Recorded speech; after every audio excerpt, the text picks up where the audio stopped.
Today we will have some questions. There are so many questions which are pouring in from all over the world, and unfortunately we cannot reply to all those questions. There isn't enough time, but we select some questions, especially those questions which are representative of many people's questions. So when we reply to one person's questions, it is not only that person's, his or her questions which we are talking about, it is many people's questions. There's some effort which goes into collating the questions and arranging them. And so when you listen to a question and listen to the answer, it is for all of us, not just for that person. Some questions from the worldwide audience through the internet, and some questions from the live audience. So can we have a microphone here? Do we have a microphone? Yeah. Dan, could you ask a question? This first question comes from Yogesh, who apologizes for the long question but's been waiting 10 months to ask. Is the mic on? Yeah, all right. Okay. So he's been waiting 10 months to ask these questions. All right. So it's a little long. What if all this spirituality has been built up just to make man stop searching for the infinite? Because in the end, it comes up with the thing that even matter is God, matter is self. So by the end, we have to become materialists. Isn't this like fooling ourselves? I have friends who believe in the Karl Marx theory. They believe that religion is the opium given to the poor working class by the rich ruling class. After reflecting on this, I realize that it is true that one becomes totally adapted to suffering when he realizes that suffering is to the body, not to the soul, and that he is untouched by all the pains. But this has made people adapt to oppression in many forms. We have an easy attitude towards suffering in society. We don't take interest in the political scenario. Right now in India, a rightist government is ruling with a stunning majority. We all fear them going off track and being unfair to other religions, or maybe join hands with the corporate world and widen the rich-poor divide. So how should one handle the mental tensions being generated in the mind due to the debates over politics and religion, seeing that many of the traditions have been morally wrong and the political ideology he supports gets challenged most of the time? Should one turn his back over issues in society, or should he take up the task of bringing change, no matter if it costs him his career, his pursuits, his mental peace? All right. So since he's waited for 10 months, so many questions, number of questions have been packed into it, but I can identify some threads. One is that it's the search for the infinite stops if you give him the religion. But no, the answer is religion is the search for the infinite. It does not stop with religion. It begins with religion. When one becomes truly, seriously religious, which means I would prefer the word spiritual, we are all seekers after the infinite. If you are not spiritual, you are not seeking. You see, the person who's not spiritual is the person who's satisfied with the world as it is in front. That's it. What is presented to us, this world, this life, this body, these people, that's all. I'm not interested in anything else. Then that person has no spiritual quest. If a person has a spiritual quest, the person is searching for the infinite. So that's there. Second, if you follow this non-dualistic teaching, I think that's where it's coming from. Ultimately, if you say everything is God, everything is spirit or Brahman, then even matter is spirit, matter is also Brahman. So ultimately we become materialists. Is that what he's asking? He's asking that. Is that true? No, that's not true. It's just the opposite.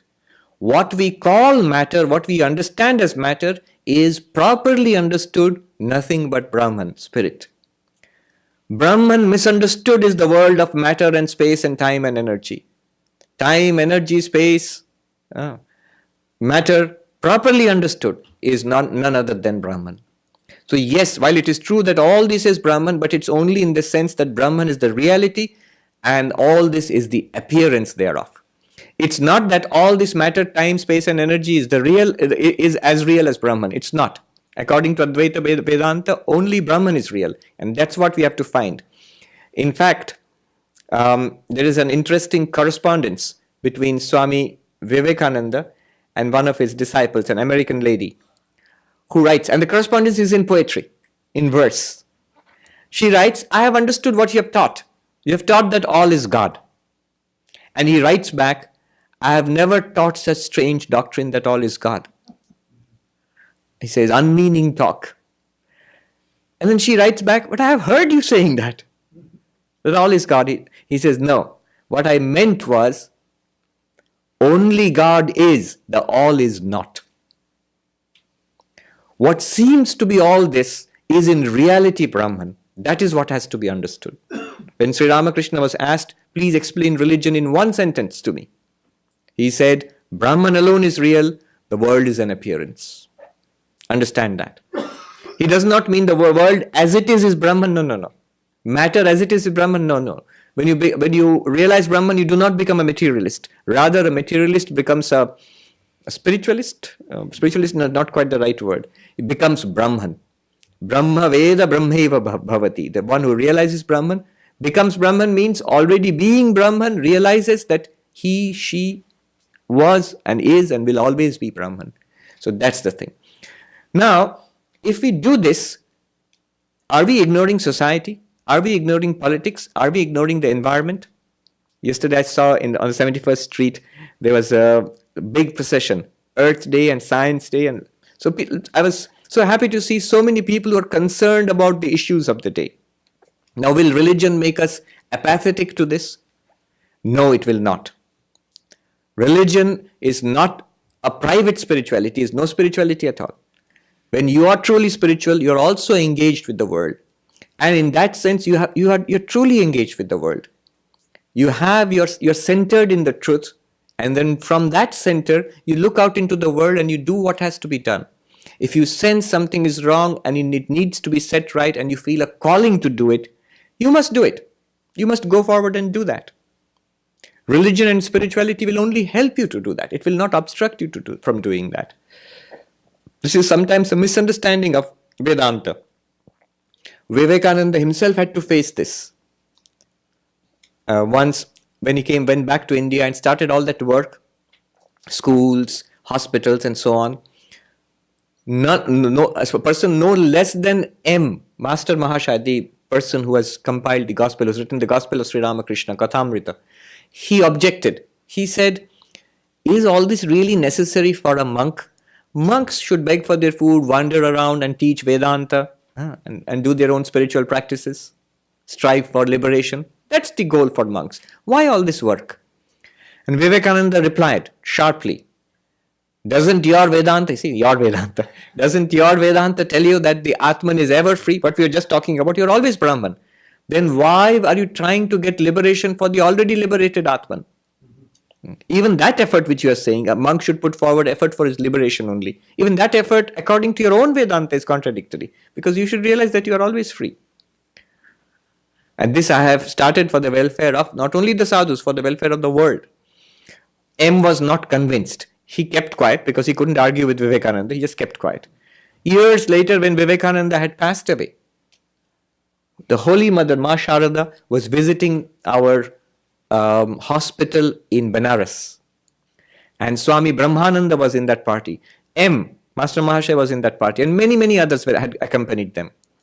And the Holy Mother went around the hospital and then she commented, I see that the children here are doing the Lord's work. They're doing the work of Sri Ramakrishna. Veritably, Sri Ramakrishna is present here. I feel it. And as a token of her appreciation, she asked them to give 10 rupees. In those days, 10 rupees was a big thing. As a donation for the hospital. And of course, the monks didn't spend it. Even now, if you go to the hospital, they will show you the old 10 rupees of the British era, which was given by the Holy Mother to the hospital. They preserved it in a glass case. It's there.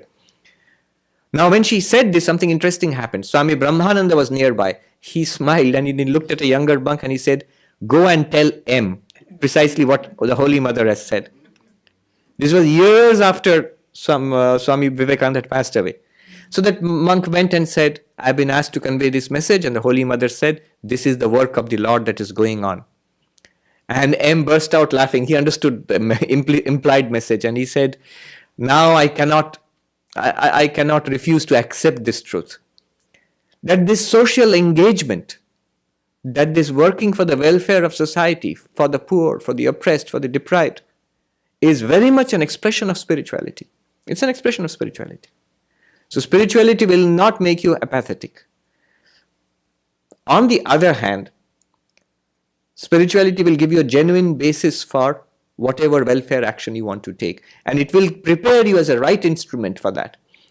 The Buddhist monk Thich Nhat Hanh, who has written The Miracle of Mindfulness and all that, he writes in one place that when he first came to Europe, that was at the time when Greenpeace in Europe was agitating against nuclear weapons. So peace activists. And he makes a comment. He says, I was amazed to see how angry the peace activists are. They think there's nothing wrong in it. I have a righteous indignation. I'm angry, of course, because I have a right to be angry. But it doesn't work that way. It doesn't work that way. Anger never helps. Anger never helps. You see, anger automatically gets directed not against the evil, but the evildoer. I'm angry against usually someone, not just something, not only their actions. Anger, first of all, burns. It's a fire. What does a fire burn? The place where it is lit, it burns that first. When I light anger, when I have anger in my heart, first I get burnt, I get harmed, and then somebody else may get harmed by that anger. Anger never helps. Even when you are agitating against something bad, when you are working against something bad, it always helps to be peaceful.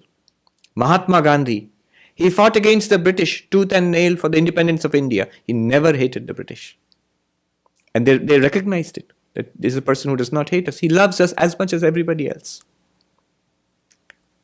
So, spirituality is a very good preparation, is a very good, it prepares the person for action in the world.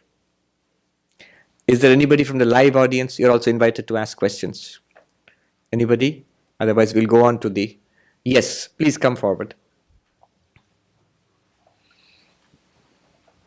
Yes, come here. Because the microphone is here.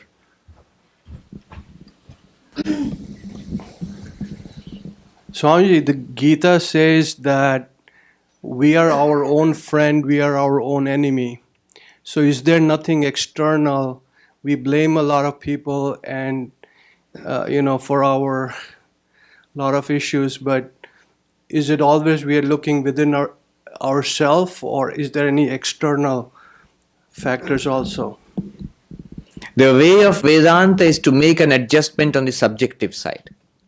Whatever there is externally, it is much less important than the problem inside us. So when the Gita says, the mind alone is your greatest enemy, the mind alone is your greatest friend. What does it mean?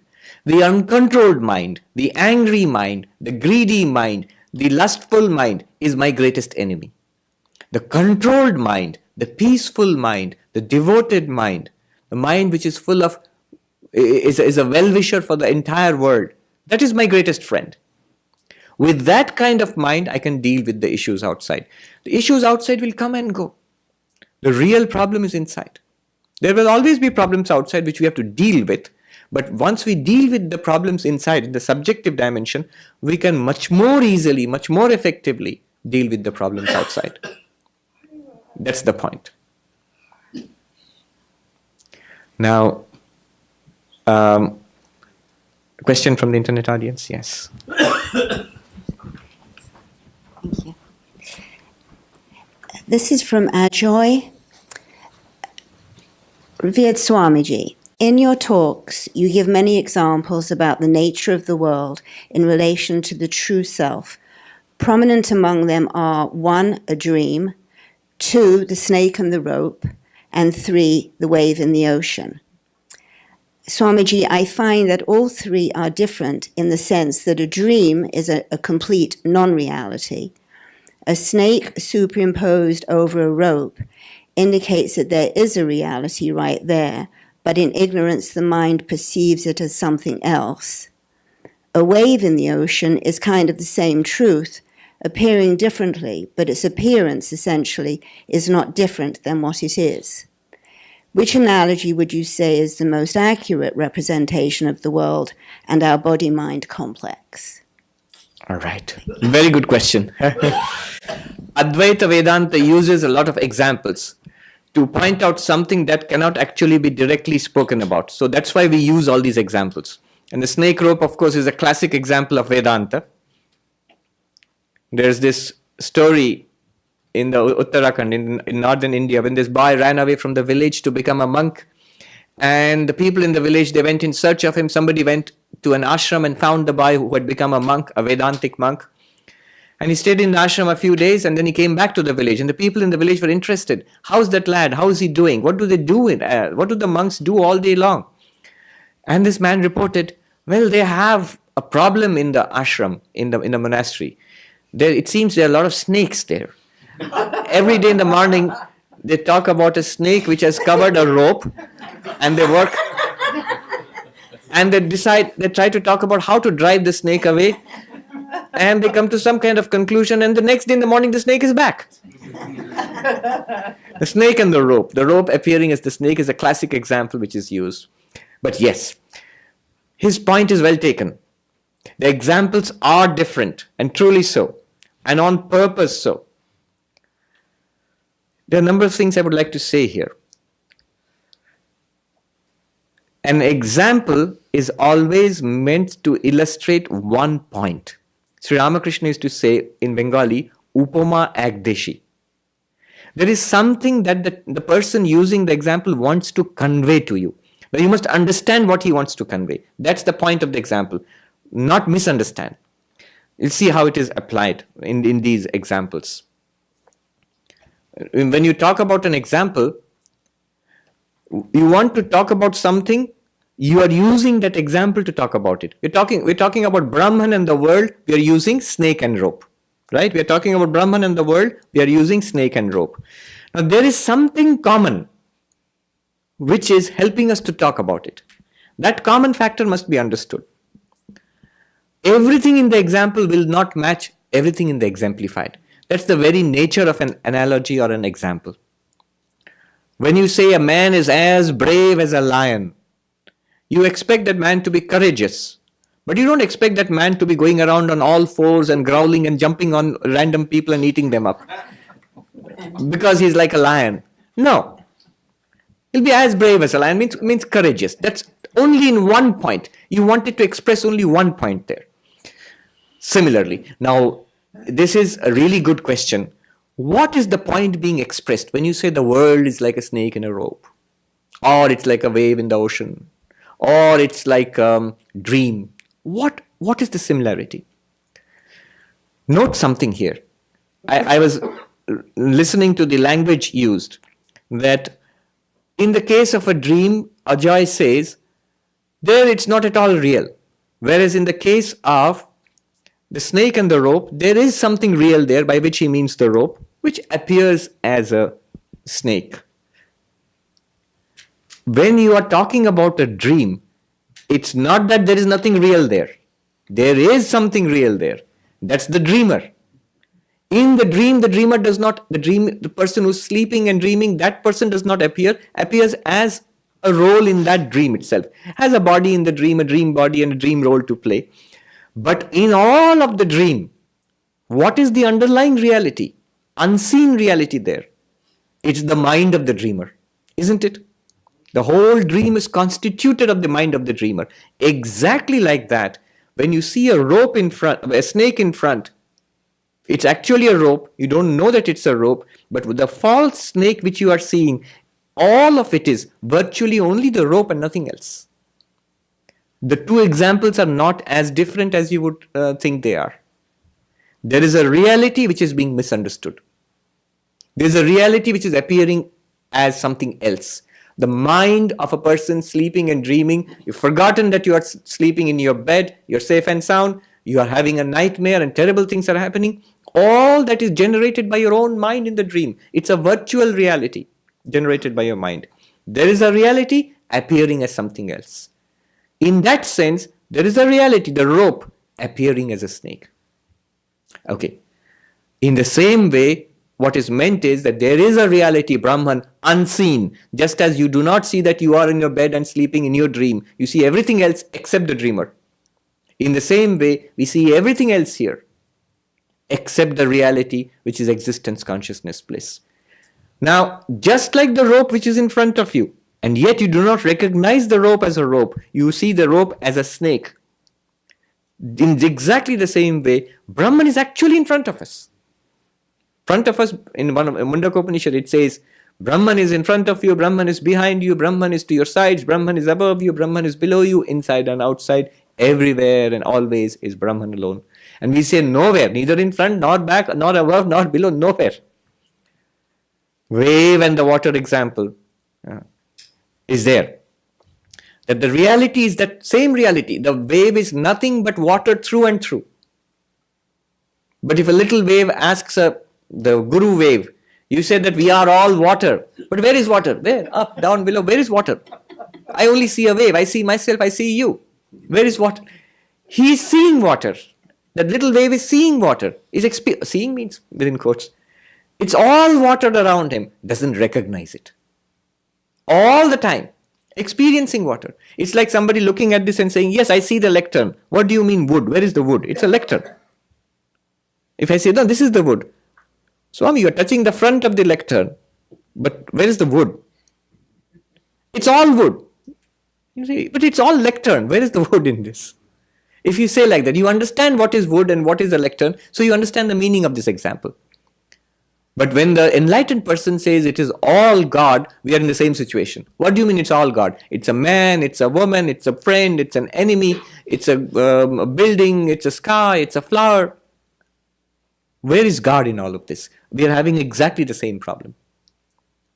So all of these examples apply. The wave and water example is one. In the Upanishads you will find continuously, not the snake and the rope example, you will find pot and clay. There are lots of pots then, I think. Whenever you go and dig up an ancient civilization, what's the first thing you find? Pottery, yes. So pot and clay and golden ornaments and even a nail cutter and iron. That example is there in the Chandogya Upanishad. Iron and implements made of iron. What they're trying to point out there is a reality out of which it is constituted. Now don't misunderstand. I, for a long time, preferred the snake rope example, and I was a little uneasy about the clay and pot example. You know why I was uneasy? Maybe many of you have that uneasiness. Because we have the feeling that the clay is shaped into a pot. So is there something called Brahman which is shaped into the world? We have the feeling that a clay is somehow transformed in some way at least. Though it is clay, but it's somehow transformed. Something is done to it. And really, in some sense, a pot is created, which is true. So is it like that with Brahman and the world? Was there existence, consciousness, bliss before creation? And then something was done to it, and now it's a world and people and life and stars and planets. Is that what has happened? That's not the meaning. We are missing the point. You know what's the point of that example? The point of the example is simple and profound. Clay and pot example. Water and wave example. The point is simple and profound. The point is this. In the pot, there is nothing but clay. The only reality is clay. In the pot, there is no second thing apart from clay. If you take a pot, first of all, it's a pot. Stage one. Look deeply, somebody tells you the pot is an effect, the clay is the material cause, material out of which this effect called pot has been made. You say, okay, I get it. There is something called clay which has been made into a pot, but it's still a pot. Stage 3. Look closely now. The material cause of the pot, clay. The top of the pot is clay, the bottom of the pot is clay, the sides are clay, the inside is clay. It is true and true clay only. Recognize it. Yes. And the 4th stage. Show me a pot apart from that clay. There is no pot. It's a name and a form and a function. It's a form. And there's a name, pot. And a function. You can put water in it or whatever. But this material, the thing, the reality, the substance, the mass, the weight is the clay, the constituting clay, water, whatever it is which has made the pot. There is no second real thing. I'm using words very carefully. No second real thing apart from the clay there. If it was there, show it to me separately. Clay here and pot here. No. I'll sell you the pot. I'll keep the clay. No. No, you cannot. In the same way, what is meant, and the same thing applies to water and wave. So what is meant by that example is, for the enlightened person, everything here really, precise use of the word again, really is Brahman. Name and form, man, woman, function, chair, table, buildings, earth and sky, merits and demerits, good and bad, all of that. They are the names, forms and functions superimposed on Brahman, one existence consciousness bliss. And Vedanta is procedures for showing you this, not just as a claim. Just as you can easily recognize the wood in this lectern, the clay in the pot, and the water in the wave, exactly in the same way, you will be able to recognize existence consciousness bliss in everything in life, inside and outside. That's the meaning of the example. That's the real meaning of the example of water and wave, clay and pot. So all of these examples are correct, but they all have slightly different uses to teach different things about Vedanta. And not all of them are correct in every respect. No example is perfect in every respect. That's the whole nature of an example. Drishtanta in Sanskrit. In Sanskrit, two words are there, Drishtanta and Dashtantika. Drishtanta, example. Dashtantika, what you want to explain with that example. So the example and what you want to explain will be similar in some respects and dissimilar in other respects. That you have to understand. Otherwise, if you say clay is the reality and pot is an appearance, in the same way Brahman is the reality, the world is an appearance. So you think that, oh, so the world is supposed to be round and hollow, and Brahman is brown and it's some kind of crumbly material which you can make. No, those characteristics are incidental. They're not what is meant. What is meant is the reality of the pot is clay. The reality of this world is Brahman. As Vivekananda said in that poem, the world is not, God alone is. Brahman alone is. Reality alone is. The world is not means names and forms have no reality apart from Brahman. Yeah. But good question. One must learn how to use these examples and understand the examples in their right context. Live audience here? Anybody? Yes, please come here.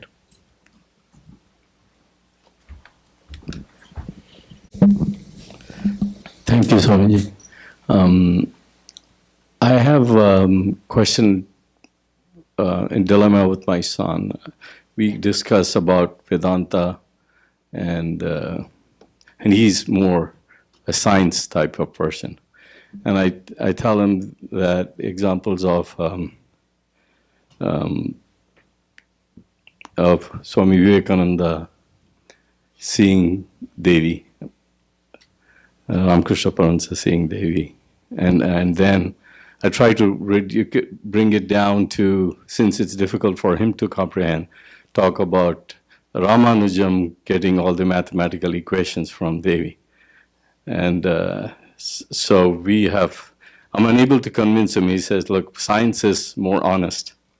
What you're explaining, you cannot convince me the way science does. Right. So I'm in a dilemma how to explain to him. It's a very good question. You know why science is more convincing? He's absolutely right. And I agree with him. You know why science is more convincing? Because science has truth on its side. Science can be corroborated. You can verify it. It is rational, it's logical, it's verifiable. Right? And its claims are out there. If you have any doubts, go and check it out. Learn the science for yourself. You're welcome to check out the data. You're welcome to do the experiments for yourself. You have to understand it and you can check it out. And what Vivekananda said was, religion is exactly like that. You don't have to believe in it.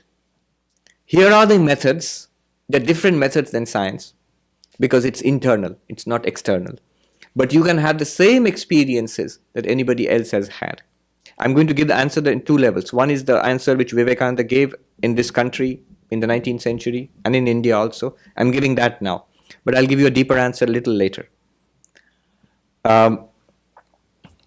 So religion is realization. Just as science is a matter of experience and verification, religion is also experience and verification. Vivekananda clearly said that. He put it in these terms because it would be acceptable to the people in the 19th, and he knew in the 20th century also, which was coming, people wanted a rational religion, not a religion where you just have to believe. So he said religion is realization. How did Narendranath become Vivekananda? Exactly like your son, he was asking the question, have you seen God? Or is it something you just find in books? Is it something that you just have to believe? No. So Ramakrishna Paramahamsa told him, I have seen God, just as I see you. And that's what caught Narendranath, and he became Vivekananda. The Patanjali Yoga Sutras are an entire manual of experience. You do these techniques and you will get these experiences, which will convince you. Right? Even the traditional dualistic approaches, the bhakti traditions, in India it has always culminated in experience. All the great saints, whether Tulsidas or Mirabai or all the devotional saints, they all had experience of God in their chosen ideal. They actually had visions of God. They saw God in that way. They interacted with God. So it was always experience based. Now you may challenge those experiences, but remember, those experiences are replicated, and they can be replicated. They never say, Vivekananda said, if somebody says, I have seen God, but you cannot and you must believe in me, don't believe in such a person. You too can see God, and you must see God. You must experience God. God experience, he says, is the purpose of life. It's not a topping you can put on your main order, one extra optional on top. No, it is the main order. God realization is the purpose of life, and it's realization. So that is my first answer. That there are techniques by which you can get these experiences for yourself and verify them. And it's a worthwhile project to take up. It's really worthwhile. There's nothing more worthwhile in life. But let me go to another answer, which is more subtle. It is this. You know what is the problem in believing in, when religion speaks about, I saw God, even seeing God. What's the problem? The problem is, the existence of God is heavily faith-based. You start off by believing, and you proceed for a long time on belief until you get some experience.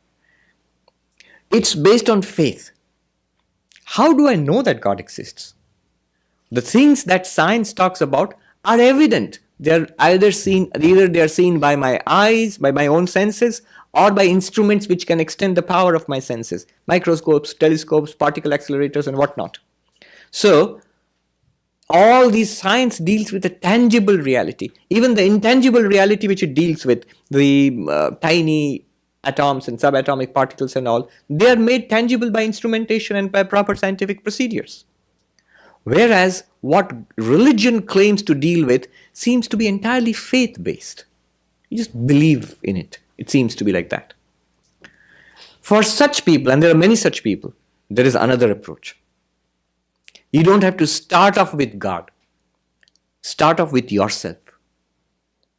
Start off not in search of God, but in search of, who am I? What is this person? Who is this person?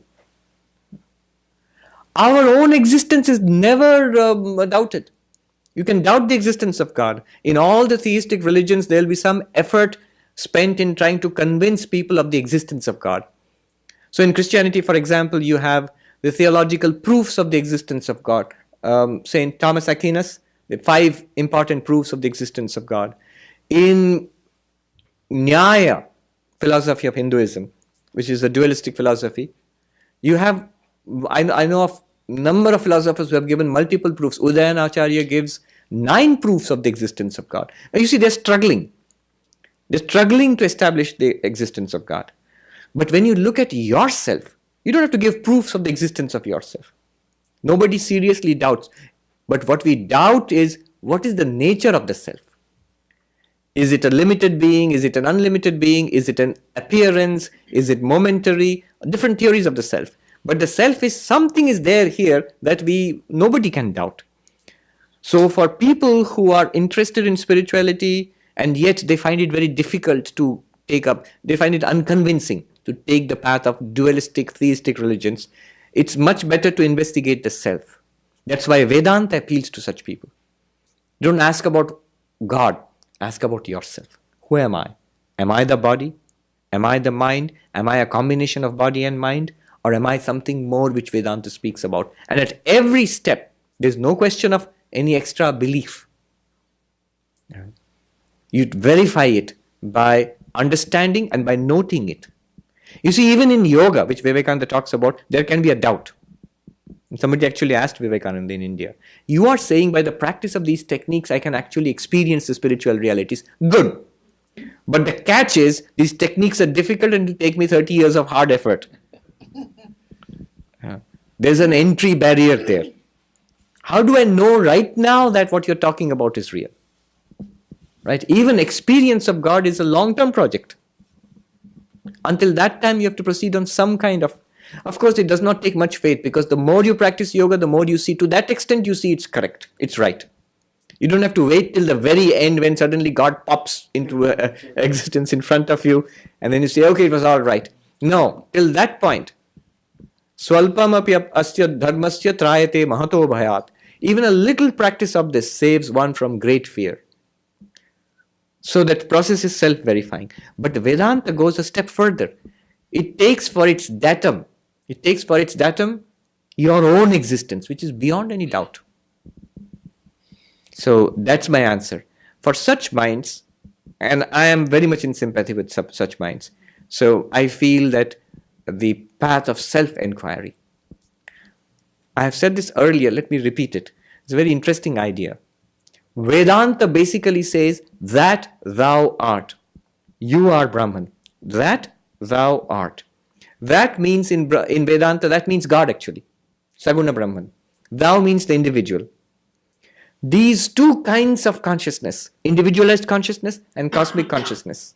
Remember, individualized consciousness, we feel ourselves. It's not a matter of any kind of belief. We experience ourselves all the time.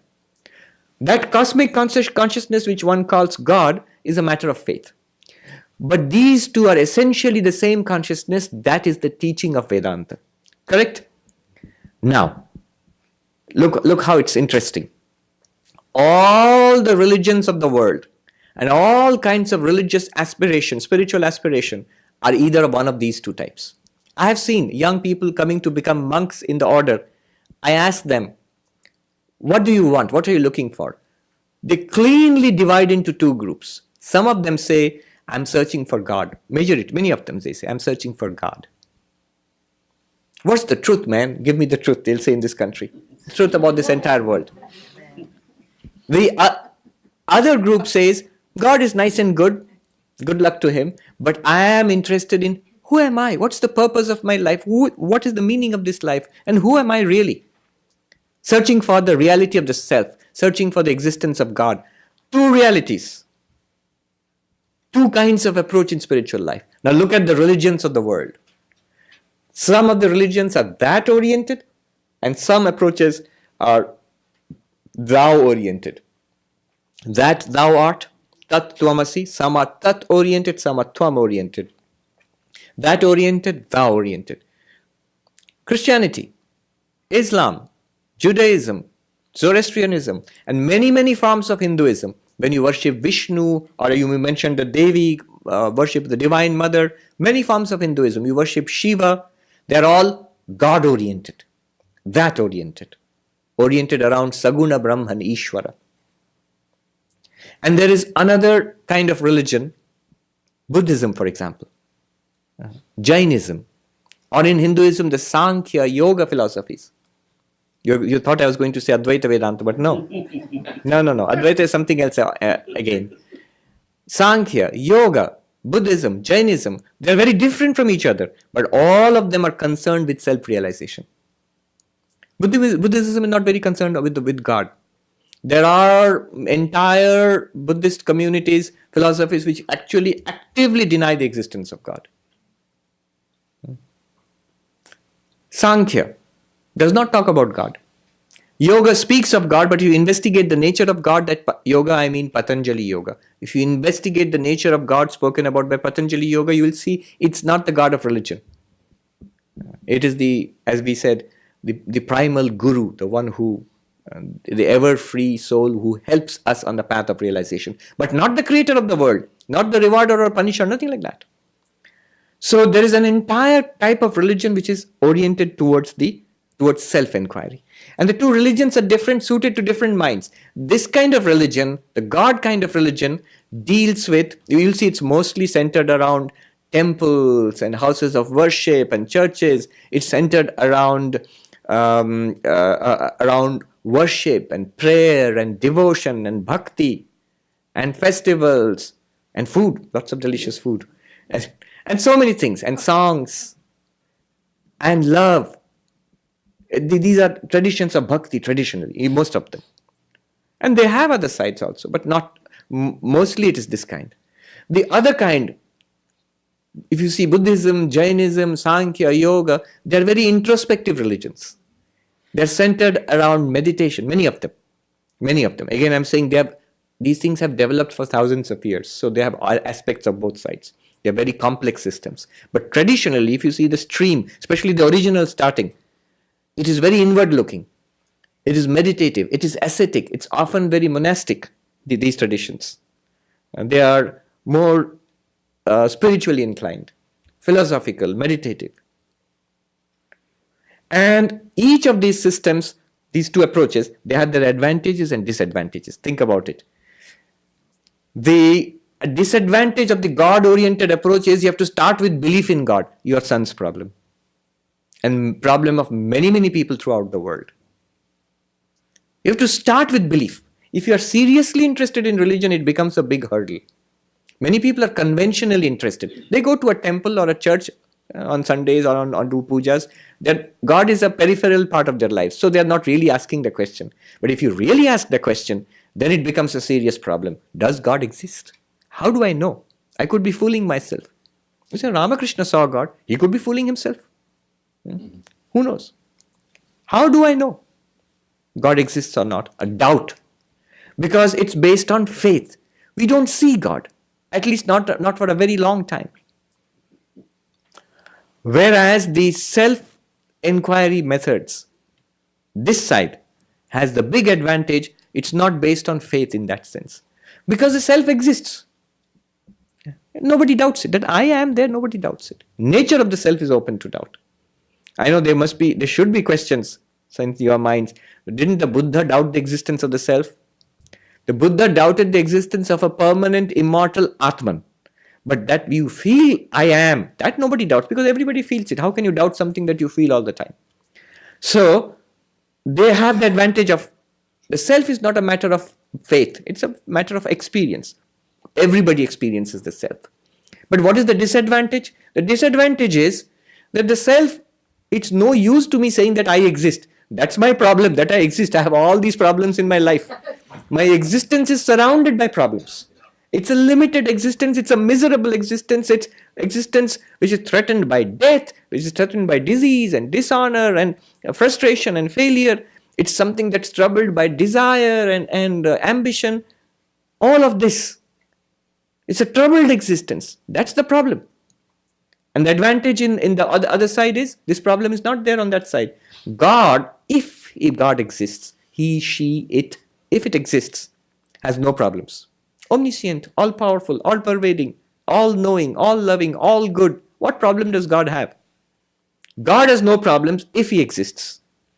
My existence is not in doubt, but I have a lot of problems.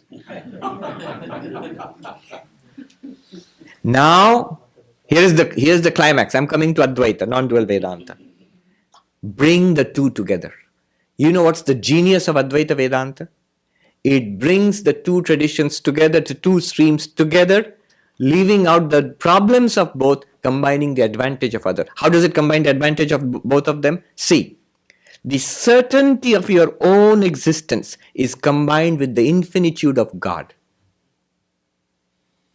The doubt about the existence of God is done away with, because what God you speak about in Vedanta is your own self. Your own self properly understood is Brahman. Brahman in Vedanta is nothing but you. And you, immediately you have to say, you are not the body and mind individual person. You are nothing but Brahman. The infinitude of Brahman removes the finitude of the self. The problems of the self are removed because you realize yourself as infinite. The certainty about your own existence removes the doubt about the existence of God. Somebody in Uttarakhand in Himalayas asked a teacher, non-dual Vedanta teacher, in Hindi, ईश्वर के अस्तित्व में अकाट्य प्रमाण दीजिए. Give me an irrefutable proof of the existence of God. Irrefutable proof. Nobody should be able to deny that. Immediate was the answer. आपका अपना अस्तित्व, your own existence. Because in Vedanta, your existence and God's existence are one and the same. What is the problem is, Vedanta says your finitude, that you limit yourself to one body and mind, that has to be done away with. That is a mistake, and Vedanta seeks to correct that mistake. That's the purpose of Vedanta. That's the beauty of Vedanta. Your certainty that I exist, God's infinitude, combine it, I am infinite. That is the meaning of Aham Brahmasmi. That is the meaning of that thou art. Thou, the indubitable certain existence called thou, art that infinite existence.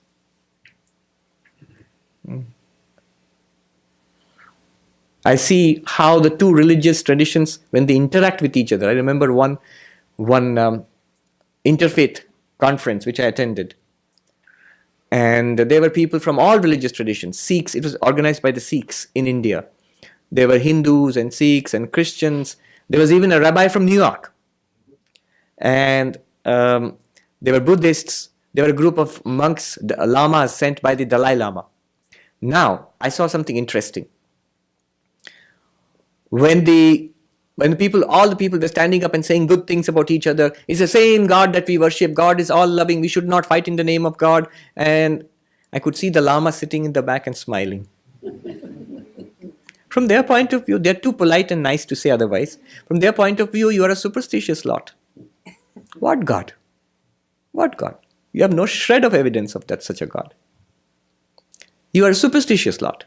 They're sitting and smiling. I'm saying it out aloud, they will never say such a thing.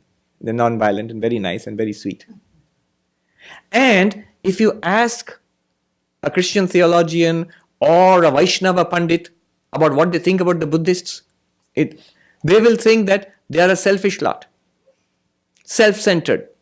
There's a term, navel-gazing. No devotion to God. A Swami, who is a very devoted person of our order, no less, he said, in a great annoyance, it seems to be a half a religion. Buddhism, we have everything there except God. How is it possible to have a religion without God? Yet from Advaita point of view, it makes perfect sense. Both. What you seek in Buddhism and find, what you seek in traditional religion, in theistic religion, are one and the same thing. Yeah. Thank you. A question from the internet audience? This is an email from Amrita, who's actually voicing a question that's come from many people. She says, I find that Advaita Vedanta says that we are God himself, but there is one question in my mind, and that is, if I am God, then to whom do I pray? And why do I pray when I am all in all? All right. Look at the language of this question. If I am God in Advaita Vedanta, that thou art. And I can't escape, I just said it at great length. So if that's true, then whom do I pray to? Look at the language. I pray. Which means I remain as I am. An individual being who needs the grace of God. I'm devoted to God. I love the Lord my God. And somehow I am also God, Advaita told me. So now you're putting me in trouble. How can I pray to God? When Advaita says that you are God, you are one with God, Tattvamasi, Aham Brahmasmi, what they mean is two things. First of all, when they say that you are God, it means you are not the individual person you think yourself to be. When Shankaracharya sings, Chidananda Rupaha Shivoham, I am pure consciousness, pure bliss of the nature of Shiva. What did he sing in the first three lines? मनोबुद्ध्यहंकार चित्तानि नाहम न च श्रोत्र जिह्वे न च घ्राण नेत्रे न च व्योम भूमिर न तेजो न vayu. I am not the mind, I am not the intellect, I am not the memory, I am not the ego. I am not the ego. Look at the contradiction, apparently. Ego means what? I. And what is he saying? I, the ego. Saying I am not the ego. That means the real I is not the ego. I am not the senses. I am not the body and the mind made of the five elements. Sky and earth and fire and water. No. Then only have I any right to say, I am pure consciousness, pure bliss of the nature of Shiva. I cannot be Swami Sarvapriyananda sitting in this chair and claim to be God. That's megalomania. That's craziness. Vedanta never says that. Vedanta says, realize yourself as you truly are, you will find yourself that you are one with God. Even then, you will not be God. When we study Vedanta, we see, I'll just put it in this, one or two sentences, I can't explain the whole thing here. The same existence, consciousness, bliss associated with Maya is called Saguna Brahman or God of religion. The same existence, consciousness, bliss limited by an individual avidya, a part of Maya, one ajnana, avidya, ignorance, is called individual, you are my I. They are never the same. According to Advaita Vedanta, God is Saguna Brahman, Brahman, Satchidananda plus Maya. Brahman plus Maya. Satchidananda plus Maya. That is Saguna Brahman, God. And the individual, Jiva, is the same Brahman but limited by ajnana, by a tiny portion of Maya. So the end result, Jiva, is never equal to Ishvara. Shankaracharya himself clearly says, the wave belongs to the ocean never belongs to the wave. We are never saying that the Jiva is Ishvara. The Jiva, the individual being, human being, is God. No. The reality of Jiva and the reality of Ishvara are one and the same. At that point, neither Ishvara is Ishvara nor Jiva is Jiva. It is one pure consciousness. That's what Advaita Vedanta is saying. At that point, there is nobody to pray and nobody to pray to. At that point, who will pray for what? Now, knowing that, can I go on praying? Of course. The moment you feel, I am this individual being, though in reality I be pure consciousness, of course I can pray to God. When I'm standing in the body and mind, and I act as the body and mind, and I do act as the body and mind all the time, except when I'm reading Vedanta. Even then you are the body and mind because you are reading Vedanta. So why can I not pray to God? If I can eat, if I can walk, if I can talk, if I can ask a question, if I can answer a question, I can do everything in life and not pray to God. Why not? Hanuman, when he was asked by Ramachandra, what do you think of me? Hanuman said, as a body, I am Hanuman, thy servant. As the conscious being inside this body, the Jiva, I am part of thee. You are the whole, I am the part. But as pure consciousness, the Atman, you and I are the same thing. Which one is true? All of them are true. The ultimate truth is you and I are the same thing. But in this position, as a body and mind, I can perfectly act, thou art the Lord, I am thy servant. Between me and thee exists a bond of love. Kabir's song, translated by Tagore, so beautiful. From the beginning of time till the end of time, a love exists between us. How could such love ever be severed? How could such a bond ever be severed? So beautiful. Like the chakor which looks up at the moon. There's a traditional Indian story about the night bird chakor, Chandar chakor they say, which falls in love with the moon. Of course it's a little bird and it looks at the moon. Of course it can never reach the moon, but it pines away from the moon for all its life, looks up at the moon. I am like that. And I'm perfectly alright because ultimately I'm one with you. So I know I'm safe. But till that, as an individual being, I can love the cosmic. I can love my beloved. Why not? There is that great, beautiful saying. Before enlightenment, Dualism leads to confusion, to delusion, being trapped in samsara. After enlightenment, the enlightened person imagines a duality, a difference between himself and the Lord for the sake of love. Bodhat prak dvaitam mohaya. Before enlightenment, dualism leads to delusion. I get trapped in samsara. Friend, enemy, good, bad, things to be done, regrets, ambitions. Dualism. After enlightenment, what happens to dualism? A dualism is now imagined. Really, there is no dualism. It's an appearance now, like snake in the rope. It's imagined. Why? Because of joy. Bhakti artam kalpitam dvaitam. I imagine a dualism because it appears to be. I don't have to work hard at it. It appears. The dualism continues to appear, even for an enlightened person. And why do I do that? Bhakti, for love. And then what? Advaitadapi sundaram. It is more beautiful than non-dualism. One great non-dualistic teacher giving a talk about the Bhagavatam, which is an excellent dualistic text, or not dualistic text, I will say it's an excellent text of bhakti. Now one bhakti tradition teacher, he grumbled. He said, yes, those non-dualists, they have such a boring time of it. Naturally, they are going to come into our territory and talk about our Krishna and our Bhagavatam. What are they going to do all day long? Talk about Maya and Brahman and how the world is an appearance? Just boring. So they are going to end up talking about love anyway. All right. Can you give the microphone to him? Swami, I've heard you say and I've read that the universe appears as bubbles in my consciousness. Yes. And given that, sometimes I find when I'm in class, I think to myself, well, here I am, surrounded by myself, and there's me, talking to me, teaching me about myself. Yes. Given that, what is knowledge?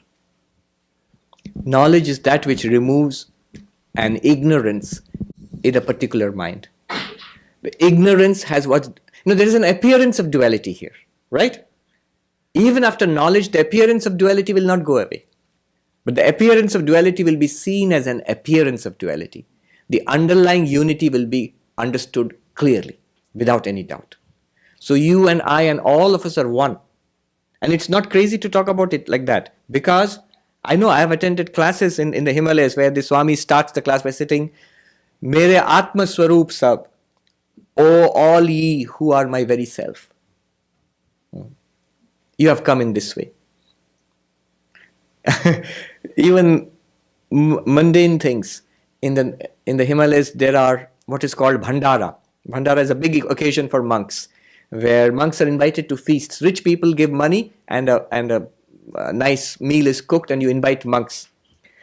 Now it depends. You can't invite all monks because there isn't enough food. So some of these bhandaras are limited number. You have to have RSVP, or what do you call it? Yes. And they will go around. There is such and such a feast and such ashram on such and such date. Now, how many people from your ashram will go? How many monks will go? So instead of saying monks, they use very interesting language. Kitne murti? How many forms are going? The reality is one. How many forms are going to go? How many murtis are formed? How many forms shall you be? There's a funny story about Swami Brahmananda. I mentioned Swami Brahmananda had gone to Kashi, the hospital, with Holy Mother and others. So everybody would gather around him and meditate, and he would talk to them. It was such an exalted atmosphere. Nobody wanted to go anywhere. And so an invitation came, as it does, for a bhandara, for a feast in some other ashram. And nobody wanted to go. And the head of the ashram felt very discomfited, because if he doesn't make a good showing, he will lose face in the sadhu samaj, in the committee of monks. Nobody came from your ashram. What? You don't want to come? You don't like us, or what? So he went to Swami Brahmananda and said, Swami, everybody comes to you early in the morning, and tomorrow we have an invitation to a feast and nobody wants to go. They all want to sit in front of you. What do I do? And Swami Brahmananda said, don't worry. The next day they all came. All the monks, they bowed down to him. And he said, stand in a queue. They all stood in a queue with hands folded. Now he said, about turn. And they turned around. And now off with you, march off to the feast. And they all marched up to the feast, so they had a big turnout. It's an imagined duality. And the knowledge removes ignorance there. Before this imagination, that it's an imagined duality, it's a very real duality. You see the duality and it's very real. The non-duality seems to be theoretical. After the Advaitic teaching comes, it removes the ignorance in our mind, and then the appearance which continues is recognized as an appearance, not anymore as a real duality. And that removes the sorrow. You see, the sorrow comes from the reality, not from the appearance. The greatest of tragedies, the most evil of people, the most horrible things are acceptable where? Even enjoyable. Where? In fiction, in theater, in a movie, in Hollywood. Correct. Even the worst of things, you will enjoy it and you will give it an Oscar award. For a fraction of something, a person would be locked up if he actually tried to do it in the world. Would be hauled up before the International Court of Justice in The Hague or something. But in a movie, you give it Oscars. Why? Because the sting is taken out when it becomes art, it becomes enjoyable. Even horrible things, let alone enjoyable things. For an enlightened person, only from his point of view, that person's point of view, nothing is really horrible anymore. That does not mean he'll be cold and cruel and calculating when it comes to others. When others are suffering, he'll be all help, all comfort, all sympathy. From his own point of view, it's a play. That's why I say if you claim enlightenment, you have no right to complain anymore. If you claim enlightenment, you have no right to complain anymore. One person came to Belur Mutt and he was Australian. So he had a strong Australian accent. The Swami who was sitting in the inquiry, the Swami is especially short Swami, and this is especially big Australian. Australians are big, and this is especially big Australian. So this gentleman had to kneel down, and the Swami was sitting in the chair so that they could be on the same level. Even then the Swami couldn't understand what he was saying. He called me and said, "Look, you know English quite well. You talk to this person. What is he saying?" And it turned out that the gentleman was saying that he had visions of Christ, of Krishna, of Ramakrishna, and they're all entered into his body. I said, "Fine, that's wonderful. I mean, it's beyond my league. The only person who can help you is there." I pointed to the Ramakrishna temple. He's sitting there. He can help you. I mean, it's way beyond my league. But what's your problem? Let me ask you. That threw him. Problem? Well, he looked unhappy. Well, actually, I feel it's all coming to an end and I don't want to die. Oh, really? You don't want to, you have experienced Christ consciousness and Krishna consciousness and Ramakrishna consciousness. You know that you are the infinite being and everything. And this particular body, you're afraid it'll die. That's your real big problem. And then he looked confused and he thought, oh, maybe I gave him matter for thought, and he went away. Yeah. Yes. One last question from the internet. We are almost out of time. Oh, you have a question? Okay. Vishnuda has a question, and then we'll come to the internet question. Yes.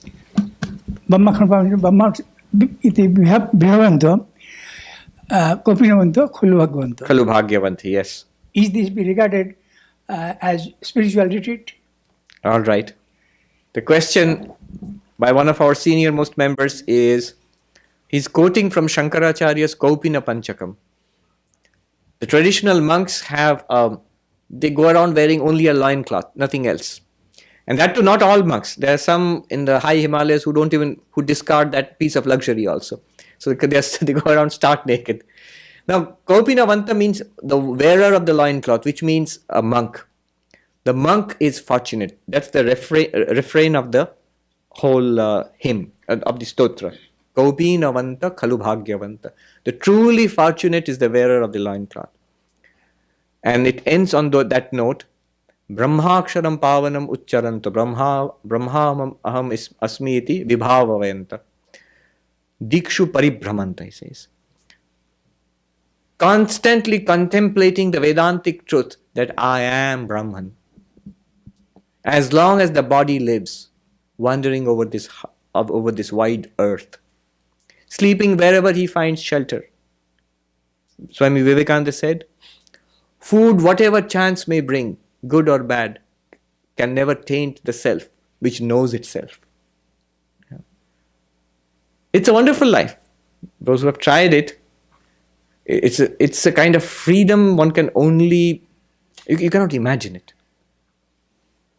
You are completely devoted in spiritual life, that your whole identity is, I am Brahman. And the body is given up to call it to God, to karma, what chance will bring. I myself tried a little bit of that. Tremendous freedom. I wandered from village to village in the Himalayas, begged for my food, slept under a tree, meditated on a mountain peak with the shining peaks, the real giants surrounding me, 20,000 feet, 25,000 feet towering above. I was much lower there, about 9,000, 10,000 feet. And sitting on a huge rock and meditating and seeing this extraordinary vista laid out in front of me. And not a care in the world. At least some kind of understanding that I am Brahman. The wearer of the loincloth is truly fortunate, Shankaracharya says. We think, who is fortunate? The rich person who has made a killing on Wall Street, made a lot of money on Wall Street, or has won the lottery, or who is fortunate in her relationships, has property, and very famous, made it in Hollywood. That person is fortunate. Not at all. Not in the least. Is a person who does not have any of this and does not want any of this. Who is perfectly satisfied, either as a devotee with God alone, my Krishna, mere to Giridhara Gopala, or as the self within, pure existence, consciousness, bliss. That person is truly happy. That's the real, as he asked, is that a spiritual retreat? Yes, that's the real spiritual retreat, a taste of which we are trying to have here today. Please let me know when the food is ready, and we will take a question from the internet audience here. Do you have a question? Yes. This is from Saurav. Swami Vivekananda says that this truth is first to be listened to, then to be thought about. Lastly, this is to be meditated upon. But when I sit to think and meditate upon this truth, that I am God, I am unable to get hold of sufficient material to think upon. For example, do I think of a stage where everything crumbles in the dust, but only I will stand alone? I can't realize it. I think when everything will crumble, so will I. Please guide on how the thought process should be. Did you listen to the question? If I have to meditate, study it, Shravana, hear it, think about it, reason upon it, Manana, and then meditate upon what you have studied and reasoned upon, Nididhyasana. But he says, suppose I sit and meditate, I am God. First of all, I don't get enough material to meditate upon. And second, if I think everything is not there and I am God, even then I feel I am not there also. I also crumble away there. So how do I meditate? Much more important is the study and the thinking. Why I do not find material for meditation is because I have not given sufficient stress there. The whole of Vedanta, all these Upanishads, the commentaries of Shankaracharya, all these hymns, Kopina Panchakam he just quoted, all these texts, Aparokshanubhuti, Drigdrishya Viveka, this is material. How much material do you want? The 700 verses of Bhagavad Gita, the 555 sutras of the Brahma Sutra, the vast, it's an ocean of material. And all of it tells you the same truth. Right. All of it tells you the same truth, that you are Brahman. It's an enormous amount of material to meditate upon. That's one point. Swami Turiyanandaji used to say, somebody asked, how did you spend your time in the Himalayas? He lived in a little cottage by the side of the Ganges. Cottage built of twigs and leaves and all. He said, part, job, dhan, part. Part means study. Japa means repeating the mantra. Dhyana means meditation. I studied the Vedanta, I repeated the mantra, I meditated, then when meditation is not deep, you don't like it, repeat the mantra. When you get tired of the mantra, study the Vedanta. When the mind becomes deep and concentrated, go back to the mantra. Deeper and more concentrated in deep meditation. Lose your concentration, come back to studying and the mantra. And what do? He says the cycle continued day and night. Day and night the cycle continued. That's matter for meditation. He says, how did I... Oh, okay, there's a story. Swami Prabhavananda ji, who established the Hollywood Center in Hollywood 1930. When he was in Benares, we keep going back to Benares today. When he was in Benares, Swami Turiyananda ji was in Benares at that time. Hari Maharaj, great Vedantin. And so Prabhupada ji thought, I should learn Gita from Turiyananda ji himself. What a fortune. So he went to Turiyananda ji himself and he said, please teach me the Gita. And Turiyananda ji said, okay, get the Gita tomorrow, take a bath, come early in the morning, tomorrow I will start the lesson. With great expectation with the Gita, he arrived, presented himself before Swami Turiyananda and said, please teach me the Gita. And Swami Turiyananda said, take up one verse, memorize it, meditate upon it, try to put it into practice in your life, then go on to the next verse. This is my first and last lesson in Gita to you. Because he found Prabhupada ji, he was Abani at that time, Abani Maharaj, to be of that caliber, who would actually do it, who would do this. Matter for meditation. This is matter for meditation. Take up texts and think deeply about it. All of them are telling you that you are Brahman. Now the second thing is, why is it difficult? If I think that, he said, if I think the world is crumbling away, I too tend to crumble away there. You know why? The problem is, what are you thinking of yourself as? You are thinking of yourself as body and mind. As this person who is trying to meditate here. I know theoretically I am Brahman. Now I am this body and mind. Somehow I'll become Brahman when I realize that. No, it will not work that way. When the world crumbles, body and mind also goes with it. Correct. And what is left? Here, follow this carefully. In whose vision, in whose drishti, in whose awareness, in what awareness did the world, body and mind crumble away into nothingness?